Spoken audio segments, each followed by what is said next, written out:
Welcome to this FAME Leadership Screencast, part of the Need to Know series. In this short presentation, we'll provide a brief overview of FAME Module 4 content, highlight what teachers tell us they appreciate learning in Module 4, and share information about what school leaders can do to address issues that might arise during implementation. In Module 4, teachers are focused on the fourth quadrant in the FAME model, engaging students to take next steps in learning.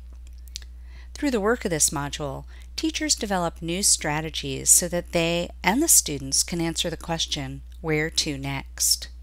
At this point in FAME, teachers have learned how to plan, elicit evidence, and interpret evidence using formative assessment. Now that these foundational elements are in place, Module 4 content invites teachers to model and explicitly teach key aspects of formative assessment practice directly to students. In Module 4, there's a significant shift in the classroom as students become assessors. Teachers work with students to give and receive effective feedback and participate in peer assessment. Once students become proficient at giving and receiving feedback to others, they then learn the process of self-assessment. Finally, Module 4 addresses key features of a classroom culture that support the use of formative feedback. Let's look at each of these four elements in turn. In Module 4, teachers learn about four characteristics of effective feedback, and they explore strategies to integrate more effective feedback into their lessons and formative assessments. This first lesson in Module 4 focuses on teachers developing a range of strategies to deliver effective feedback and having teachers develop new classroom routines that allow for students to use the feedback they receive to move their own learning forward. It's when students themselves begin to share effective feedback with each other that we see a critical shift in the classroom, as the use of feedback by students is what sets the stage for students to take more responsibility for learning. In order for students to peer assess well, teachers must first model and provide opportunities for students to practice giving feedback to one another. Teachers must plan time as well for students to apply the feedback to their own work. As students become more familiar with how to give feedback and what to look for in quality work, they provide increasingly meaningful feedback to their peers. Let's listen as these second grade students from Fountaindale Elementary School talk about how much they appreciate getting feedback from their peers. And how do you feel about getting feedback? I do that feedback and then it helps you go up onto that. Then it's like you're stuck in the mud and you're trying to push yourself out of the mud. So I could stay in the mud if I make the mistake, or I can push myself up out of the mud? Like I said, we're learning from our mistakes. The feedback is telling the mistakes, and then the feedback's telling what to learn from and what to do. So you can do that. Lily, what are you thinking? If I ever got my feedback back, I would fix those mistakes and I would make them better. I have a question. Do you like getting feedback from me, or do you like getting feedback from your peers better? My peers. Why? Well, let's talk about that. What do you think? When I get it from everybody, it's more fun because you get all this feedback from what you learned. The skills for students to conduct self-assessment are a natural outgrowth of peer assessment. In order to do self-assessment well, students must have internalized the learning goal, have had opportunities to receive feedback on their current work, and have a fairly good sense of what next steps might help them move forward.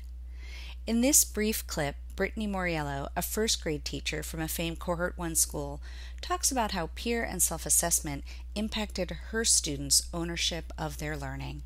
For my students this year, they have more ownership of everything, of their classroom, of their work. They're able to give each other feedback on their work because they know what's expected. They're able to look at that success criteria and say, okay, I'm here, I need to go here. Same thing with the learning progression. They're able to give each other feedback and also self-assess. And they're, again, taking that ownership.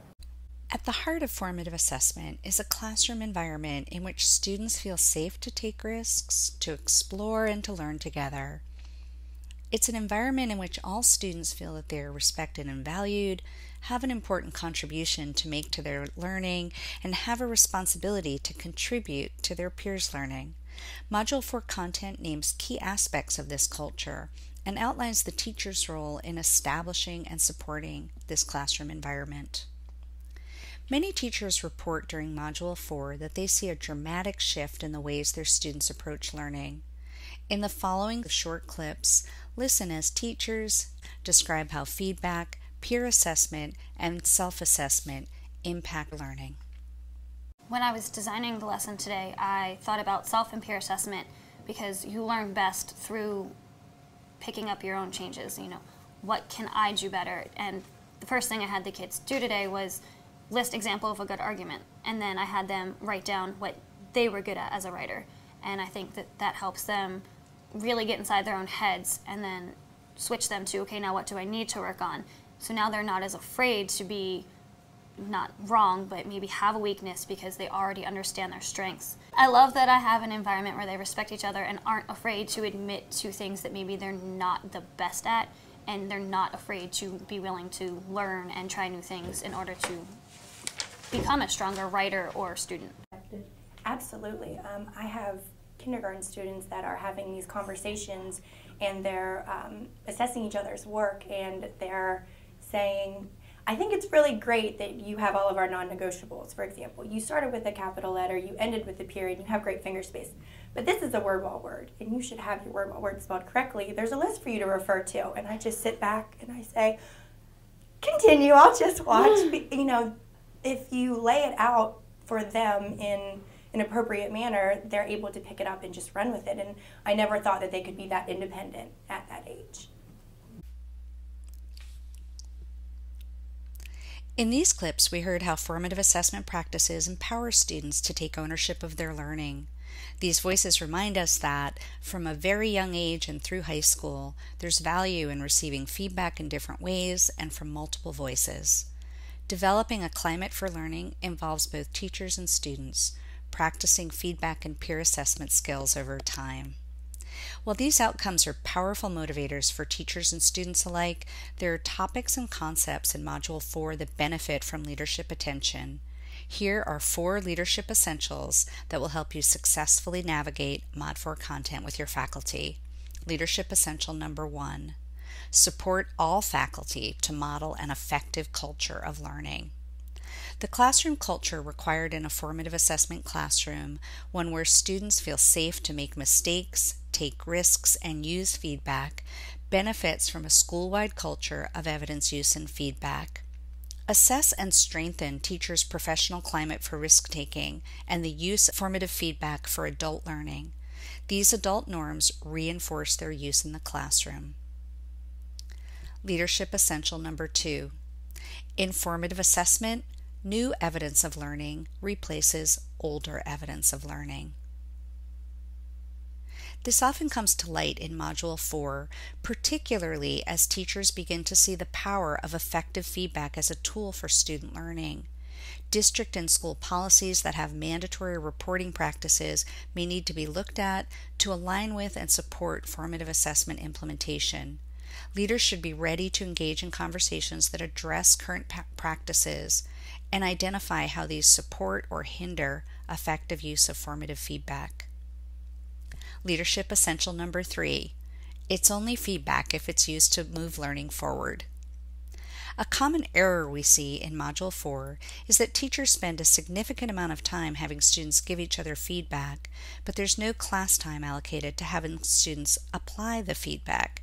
Ensure teachers have adequate time not just to set up structures where students are using feedback, but more importantly, for students to apply that feedback to their own work and to consider how it can be used to move learning forward. Leadership essential number 4. Monitor the results of formative assessment implementation. You can do this by asking students 2 simple questions. What are you learning right now? And what comes next? A student's reasoned response to these questions highlights the formative assessment process in action. Similarly, check in with teachers about their learning. As a result of this work, a teacher should be able to describe the purpose of a given assessment, who will use the results, the criteria for evaluating student work, when and how descriptive feedback will be applied, and how students will be using the evidence during the instructional cycle. As we close, here's a summary of the 4 leadership essentials for Module 4. First, support all faculty to model an effective learning culture. Second, engage in conversations and offer guidance that help teachers ensure that new evidence of learning replaces older evidence of learning in their classroom practice. Third, ensure class time and structures so that effective feedback is used to move learning forward. And fourth, monitor the results of formative assessment implementation by asking questions of both teachers and students about their learning.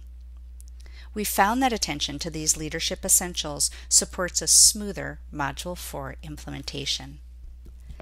The leadership essentials are outlined on the FAME Leadership Considerations document. You can find this document in the FAME Leadership folder on the MSDE online learning platform. The Leadership Considerations document provides specific leadership guidance for all 5 FAME modules. Thank you for joining us. We remind you to view other screencasts in the Need to Know series posted on the leadership page of the MSDE online learning site.